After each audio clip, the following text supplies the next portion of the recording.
ಕಡೆ ಇರ್ತದ ಅಂತಂತಂದ್ರೆ ಅವ್ರು ದೊಡ್ಡವರಾಗ್ತಾರೆ. ಸುಮ್ಮನೆ ಎಲ್ಲರೂ ದೊಡ್ಡವರಾಗ್ಲಿಕ್ಕೆ ಸಾಧ್ಯ ಇಲ್ಲ. ಎಲ್ಲರ ಹತ್ರ ಮನುಷ್ಯತ್ವ ಬರಲಿಕ್ಕೆ ಸಾಧ್ಯ ಇಲ್ಲ. ಯಾರ ಹತ್ರ ಪ್ರೀತಿ ಭಾವ ತುಂಬಿರ್ತದ, ಎಲ್ಲರಲ್ಲಿ ಪ್ರೀತಿಯನ್ನು ಹಂಚುವಂಥ ಗುಣ ಇರ್ತದಲ್ಲ, ಅವ್ರು ದೊಡ್ಡವರಾಗ್ತಾರ. ಪ್ರೀತಿ ಎಲ್ಲರಿಗೆ ಹಂಚಬೇಕು. ದೊಡ್ಡವರಿರ್ಲಿ ಸಣ್ಣವರಿರ್ಲಿ. ಪ್ರಾಶಸ್ತ್ಯ ಮೊದಲು ಯಾರಿಗೆ ಅಂತಂದ್ರೆ ಹಡೆದ ತಂದೆ ತಾಯಿಗೆ. ಪ್ರೀತಿ ವಿಶ್ವಾಸ ಯಾರ ಹತ್ರ ಇರಬೇಕು ಅಂದ್ರೆ ಮೊದಲು ಹಡೆದ ತಂದೆ ತಾಯಿ ಹತ್ರ, ಆಮೇಲೆ ಮುಂದೆ ಎಲ್ಲರಿಗೆ. ದೇವರನ್ನ ಗುರುವನ್ನ ಏಕಕಾಲದಲ್ಲಿ ಕಾಣುವಂತ, ಯಾರಲ್ಲಿ ದೇವರನ್ನ ಗುರುವನ್ನ ಯಾರ ಪಾದದೊಳಗೆ ಕಾಣ್ತೀವಿ ಅಂತಂದ್ರೆ ತಂದೆ ತಾಯಿ ಪಾದದೊಳಗೆ ಕಾಣ್ತೀವಿ, ಬೇರೆ ಎಲ್ಲಿ ಸಾಧ್ಯ ಇಲ್ಲ. ನಾವೆಲ್ಲ ಪ್ರೀತಿ ಅನೇಕರಿಗಾಗಿ ಕೊಡಕತ್ತೀವಿ. ಪ್ರೀತಿ ಅನೇಕರಿಗಾಗಿ ಕೊಡಕ ಮಾಡಿಲ್ಲ. ಮೊದಲು ತಂದೆ ತಾಯಿಯನ್ನ ಪ್ರೀತಿಯಿಂದ ಕಾಣಬೇಕು, ಅವರಲ್ಲಿ ಸೇವಾಭಾವ ಹುಟ್ಟಬೇಕು. ಅಂದಾಗ ಮಾತ್ರ ಸಾರ್ಥಕದ ಬದುಕಾಗ್ತದೆ. ಒಂದು ಊರೊಳಗೆ ಒಬ್ಳು ತಾಯಿ, ಆ ತಾಯಿಗೆ ಒಂದು ಗಂಡು ಒಂದು ಹೆಣ್ಣು, ಎರಡು ಮಕ್ಕಳಿದ್ದು. ಒಂದು ಗಂಡು ಒಂದು ಹೆಣ್ಣು, ಎರಡು ಮಕ್ಕಳಿತ್ತು. ತಂದೆ ಇದ್ದಿದ್ದಿಲ್ಲ. ತಾಯಿನೇ ಎಲ್ಲ ದುಡಿದು ಮಾಡಿ ಮಕ್ಕಳನ್ನ ಓದಿಸ್ತಾ ಇದ್ಲು. ಹೆಣ್ಮಗಳನ್ನ ಓದಿಸ್ತಾ ಇದ್ಲು, ಗಂಡ ಮಗನನ್ನ ಓದಿಸ್ತಾ ಇದ್ಲು. ಇರ್ಲಿ, ನನ್ನ ಮಗನಕ್ಕಿಂತ ಸಂತೋಷ ಬೇರೆ ಯಾವುದೂ ಇಲ್ಲ, ನನ್ನ ಮಗಳಕ್ಕಿಂತ ಸಂತೋಷ ಬೇರೆ ಯಾವುದಿಲ್ಲ ಅನ್ನುವಂಥದ್ದನ್ನು ತಿಳ್ಕೊಂಡು ಕೂಲಿನೋ ನಾಲಿನೋ ಮತ್ತೊಂದು ಮಾಡಿ ಮತ್ತೊಬ್ಬರಲ್ಲ ಕಸ ಕಿತ್ತಿ ಯಪ್ಪ ಎಣ್ಣ ಅಂತ ತಿಳ್ಕೊಂಡು ಹಗಲೆಲ್ಲ ದುಡಿದು ತಾಯಿ ಮಗಳನ್ನ ಓದಿಸ್ತಾ ಇದ್ಲು. ಮಗನಿಗೆ ಹೆಂಗಾದ್ರೂ ಮಾಡಿ ಒಂದು ಕನ್ಯೆಯನ್ನು ಹುಡುಕ್ಬೇಕಂತ ತಿಳ್ಕೊಂಡು ತಾಯಿ, ನಾವು ಯಾವ ತರಹದ ನಮ್ಮ ತಂದೆ ತಾಯಿ ಹತ್ರ ಪ್ರೀತಿಯನ್ನ ಕಾಣಬೇಕಂತ ಹೇಳ್ತಾ ಇದ್ದೀನಿ ಬಂಧುಗಳೇ ನಿಮಗೆ. ನನ್ನ ಮಗ ವಯಸ್ಸಿಗೆ ಬಂದ, ಇನ್ನೇನು ಅವ್ನು ಚಲೋದೊಂದು ಕನ್ಯೆ ತೆಗೆದು ಮದುವೆ ಮಾಡಿಬಿಟ್ರೆ ಆಕೈತಿ ಅಂತ ತಿಳ್ಕೊಂಡು ತಾಯಿ ಹಗಲೆಲ್ಲ ವಿಚಾರ ಮಾಡಕತ್ತಿದ್ಲು. ಒಂದು ದಿನ ಬೆಳಿಗ್ಗೆ ಆಗಿತ್ತು, ಮಗ ಕೆಲ್ಸಕ್ಕೆ ಹೋಗಿದ್ದ. ಕೆಲ್ಸಕ್ಕೆ ಹೋದಾಗ ಮನೆಗೆ ಬರ್ತಾನ, ಜೊತೆಗೊಬ್ಬಕಿನ ಕರ್ಕೊಂಬರ್ತಾನ. ತಾಯಿ ಅಂದ್ಲು, ಮಗ ಯಾರಿಕಿ ಹೆಣ್ಮಗಳು? ಮಗ ನನಗೆ ಗುರ್ತನೂ ಇಲ್ಲ ಪರಿಚಯ ಇಲ್ಲ, ಯಾರು ಹೆಣ್ಮಗಳಂತ ಕೇಳಿದಾಗ, ಯವ್ವ ನಾನು ಪ್ರೀತಿ ಮಾಡಕತ್ತಿದ್ನಲ್ಲ ಆಕಿನ ಮದುವೆ ಹಾಕೊಂಡು ಬಂದ್ಬಿಟ್ಟೆ. ತಾಯಿ ಬೇಸರ ಆಗಲಿಲ್ಲ, ತಾಯಿ ಮನಸ್ಸು ನೋವಾಗಲಿಲ್ಲ. ತಾಯಿ ಏನು ಅಂದ್ಲಂತಂದ್ರೆ ತಾಯಿದು ದೊಡ್ಡ ಗುಣ ಇರ್ತದೆ. ತಾಯಿ ಏನಂದ್ಲು ಗೊತ್ತೇನು? ಅಯ್ಯ ಮಗ, ನಾ ಇಷ್ಟು ಚಂದ ಹುಡುಕ್ತಿದ್ನೇ ಇಲ್ಲ ಗೊತ್ತಿಲ್ಲ ನೋಡು. ನಾ ಹುಡುಕತ್ತಿದ್ನಿ ಅಂತಂದ್ರೆ ಇಷ್ಟು ಚಲೋ ಹೆಣ್ಮಗಳು ಹುಡುಕ್ತಿದ್ದಿಲ್ಲ ಮಗ. ನೀ ಬಹಳ ಶಾಣೆ ಇದ್ದಿ, ನಿನಗೆ ಯಾವ್ದು ಬೇಕು ಅದನ್ನು ಮಾಡ್ಕೊಂಬಂದಿಯಪ್ಪ. ಮಗಳಿಗೆ ಕರ್ಲಕ್ಕಿ ಒಳಗ, ಏ ಮಗಳ ಬಾ, ನಿಮ್ಮಣ್ಣ ಮದುವೆ ಹಾಕೊಂಡು ಬಂದನಂತ ಹುಡುಗಿನ ಆರತಿ ಮಾಡನ್ಲಕ್ಕಿ. ತಾಯಿ ಬೈಲಿಲ್ಲ, ಸಿಟ್ಟಾಗಲಿಲ್ಲ, ಖುಷಿಯಿಂದ ಆರತಿ ಮಾಡಿದ್ಲು, ಒಳಗೆ ಕರ್ಕೊಂಡ್ರು. ಒಂದ ಮನಿ ಇತ್ತು, ಅಡಿಗೆನೂ ಅದ್ರಾಗ, ಮಲಗೋದು ಅದ್ರಾಗ, ಎಲ್ಲ ಅದ್ರಾಗ, ಒಂದ ರೂಮ. ಅದಕ್ಕೆ ಆಕೆ ಮಾಡ್ಕೊಂಬಂದಕ್ಕೆ ಕೇಳಿದ್ಲು, ಈಕೆ ಯಾರು ಅಂತ ಕೇಳಿದ್ಲು. ನಮ್ಮವ್ವ ಅಂದವ. ನೀ ಏನು ಹೇಳಿದಿ ಮತ್ತೆ? ನೀ ಪ್ರೀತಿ ಮಾಡಾಗ ಮಾಡಿಕೊಳ್ಳಾಗ ಏನಂದಿದ್ದಿ ನೀನು? ನಮ್ಮವ್ವ ಇಲ್ಲ, ನಮ್ಮವ್ವ ಸತ್ತಾಳ, ನನಗೆ ಯಾರೂ ಇಲ್ಲ, ನಾ ಒಬ್ಬನೇ ಅಂತ ಹೇಳಿದ್ದೆ. ಹೌದಿಲ್ಲ? ಹಂಗಿದ್ದಲ್ಲ ನಾನು ನಿನಗೆ ಒಪ್ಕೊಂಡಿನ. ಮತ್ತೆ ಇಷ್ಟು ಸುಳ್ಳು ಯಾಕೆ ಹೇಳಿದಿ? ಆಕೆ ಏನಂದ್ಲು, ನಿಮ್ಮವ್ವರೇ ಇರ್ಬೇಕು, ಇಲ್ಲ ನಾನರೇ ಇರ್ಬೇಕಿಲ್ಲಿ.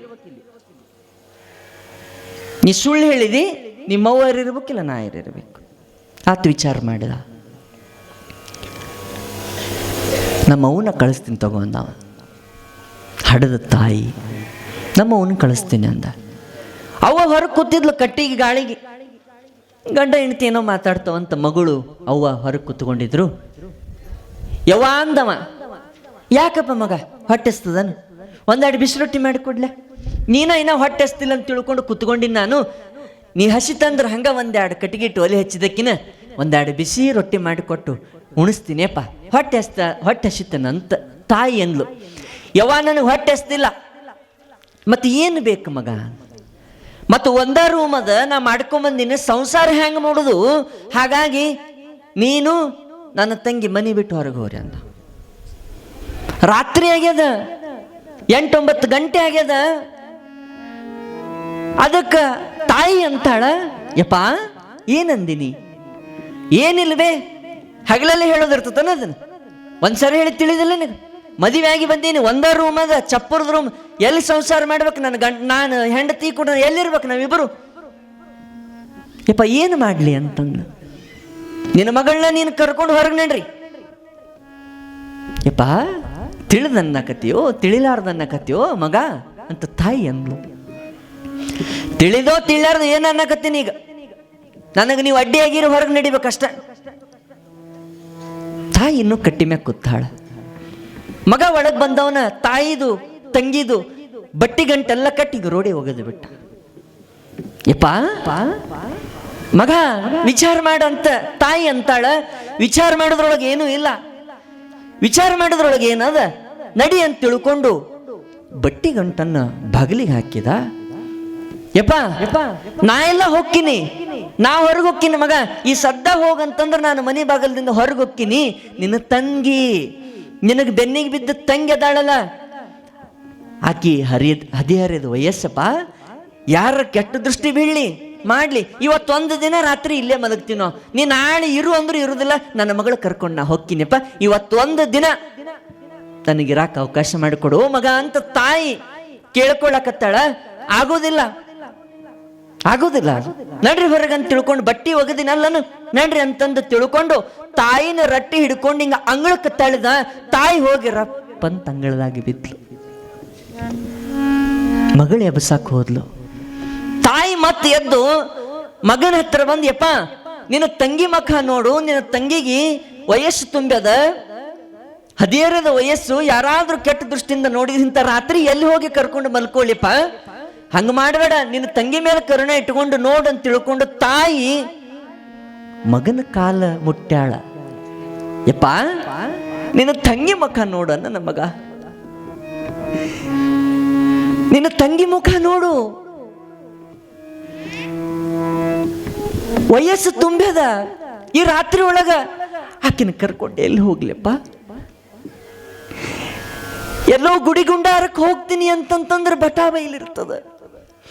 ಎಲ್ಲೇ ಬಸ್ ಸ್ಟ್ಯಾಂಡ್ದಾಗ ಹೋಗಿ ಇಬ್ರು ಮಲಗ್ತೀವಿ ಅಂತಂದ್ರ ಅನೇಕ ಜನರು ಇರ್ತಾರ, ಕುಡ್ದವ್ರು ಇರ್ತಾರ, ಮತ್ತೊಬ್ರು ಇರ್ತಾರ. ಇದೆಲ್ಲ ನಾಟಕ ಮಾಡಕ್ ಹೋಗಣಿ, ನಡಿ ಸುಮ್ಮ. ಯಪ್ಪ ನಿನ್ನ ಮನಸ್ಸು ಅಷ್ಟು ತ್ರಾಸಾಗೈತಿ ಅಂತಂದ್ರ ಹೋಗ್ತೀನಿ, ನನ್ನ ಮಗಳು ಕರ್ಕೊಂಡು ಹೋಗ್ತೀನಂತ ತಿಳ್ಕೊಂಡು ತಾಯಿ ಮಗಳು ಕರ್ಕೊಂಡು ಹೊಂಟ್ಲು ಹೊರಗ. ದೂರ ಹೊಂಟ್ಲು. ಅಲ್ಲೊಂದು ಬಸ್ ಸ್ಟ್ಯಾಂಡ್ ಇತ್ತು, ಬಸ್ ನಿಂದಿರುವಂಥ ಬಸ್ ಸ್ಟ್ಯಾಂಡ್, ಹಳೆ ಬಸ್ ಸ್ಟ್ಯಾಂಡ್. ಆ ಬಸ್ ಸ್ಟ್ಯಾಂಡ್ ಒಳಗ ಆ ತಾಯಿ ಕುತ್ಕೊಂಡಾಳ.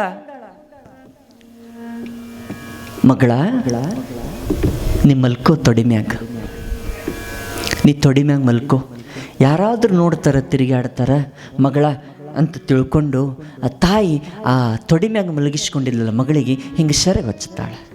ಮಗಳ ನೀನು ಯಾರು ನೋಡ್ಯಾರ ಯವ್ವ, ವಯಸ್ಸು ತುಂಬ್ಯದ, ಆದ್ರೆ ಇಂಥ ಪಾಪಿ ಹೊಟ್ಟೆಗೆ ಹುಟ್ಟಬಾರ್ದವ, ಹಣ್ಣು ಹೊರಗೆ ಹಾಕಿದ್ನಂತ ನೋವು ಆಕೈತನ ಮಗಳ ನಿನಗ ಅಂತ ತಿಳ್ಕೊಂಡು ತಾಯಿ ತನ್ನ ಸೆರಗು ಹೊದಿಸಿ ತೊಡಿ ಮೇಲೆ ಮಲಗಿಸ್ಕೊಂಡಿದ್ಲಲ್ಲ ತಾಯಿ, ಸೆರಗು ಹೊದಿಸಿ ಮಲಗಿಸಕತ್ತಾಳ. ಆ ಹುಡುಗಿಗೆ ಒಂದು 18 ವಯಸ್ಸಿತ್ತು. ಆ ಹುಡುಗಿದ ಎಂತ ದೊಡ್ಡ ಮನಸ್ಸಿತ್ತಂತಂದ್ರೆ, ಯವ್ವ ನೀ ನನಗ್ಯಾಕೆ ಹೊಚ್ಚುತ್ತಿದ್ದೀನಿ, ನಾನು ನಿನ್ನ ತೊಡಿ ಮ್ಯಾಗ ಮಕ್ಕೊಳ್ಳೋದಿಲ್ಲ, ನಿನಗೆ ವಯಸ್ಸಾಗ್ಯದ, ನೀನು ನನ್ನ ತೊಡಿ ಮ್ಯಾಗ ಮಕ್ಕೋ, ನಿನಗೆ ನಾ ಜಾಕಿ ಮಾಡ್ಬೇಕಂತ ತಿಳ್ಕೊಂಡು ಆ ತಾಯಿನ ತನ್ನ ತೊಡಿ ಮ್ಯಾಗ ಮಲಗಿಸ್ಕೊಂಡು ಆ ಮಗಳು ಹಿಂಗೆ ಹಚ್ಚಿದ್ಲಂತ ತಾಯಿಗೆ. ನೀ ಮಲಗು, ಇಷ್ಟು ದಿನ ನೀ ನನಗೆ ಜಾಕಿ ಮಾಡಕ್ಕಿದಿ, ಇನ್ನು ಮುಂದೆ ಹೊರಗೆ ಬಿದ್ದೀವಿ ನಾವು, ಯಾರೂ ಜಾಕಿ ಮಾಡೋರಿಲ್ಲ, ಹಾಗಾಗಿ ನಿನ್ನ ಯಾರು ಜಾಕಿ ಮಾಡ್ತಾರ?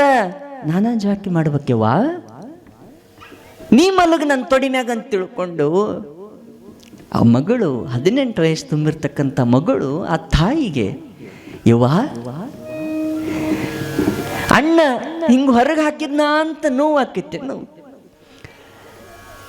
ಅಣ್ಣ ಅವ ಹೊರಗೆ ಹಾಕಲಿ, ಅವನ ಬುದ್ಧಿ ಕೆಟ್ಟದ ಅಂತ ತಿಳ್ಕೊಂಡು ಸುಮ್ಮನಾಗಿ ಬಿಡುನು.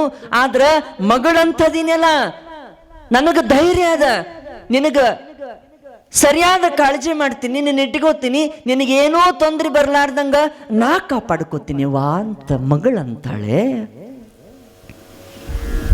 ಅಷ್ಟನಟ್ಟಿಗೆ ಬೆಳಕಾಗಿ